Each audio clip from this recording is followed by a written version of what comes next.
यानंतर एक अतिशय पॉझिटिव्ह बातमी।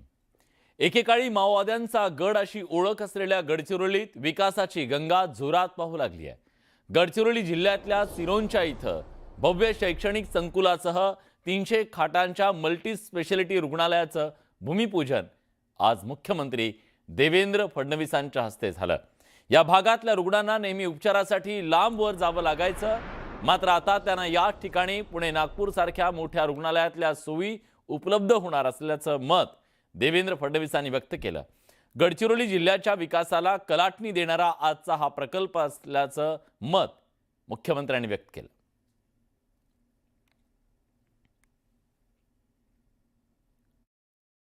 आज ते हॉस्पिटलचं भूमिपूजन आम्ही केलेलं आहे।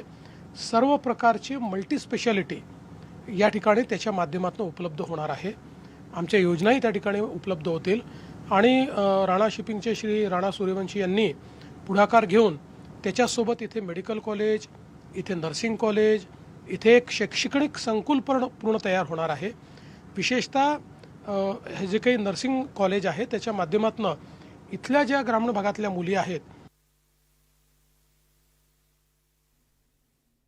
गेल्या काही दिवसांपासून कोकणात सतत दिसणाऱ्या ओंकार हत्तीला पुन्हा एकदा क्रूरपणे त्रास दिल्याची घटना समोर आली आहे।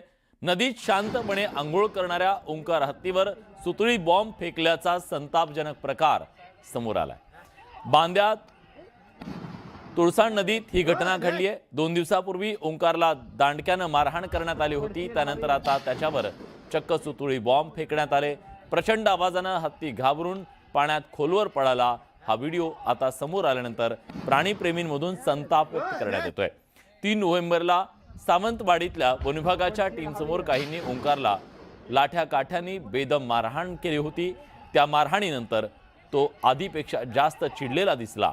आता सुतळी बॉम्ब हल्ल्यानंतर तो पूर्णपणे असुरक्षित झाला असून मानव हत्ती संघर्ष यातून वाढण्याची भीती आहे।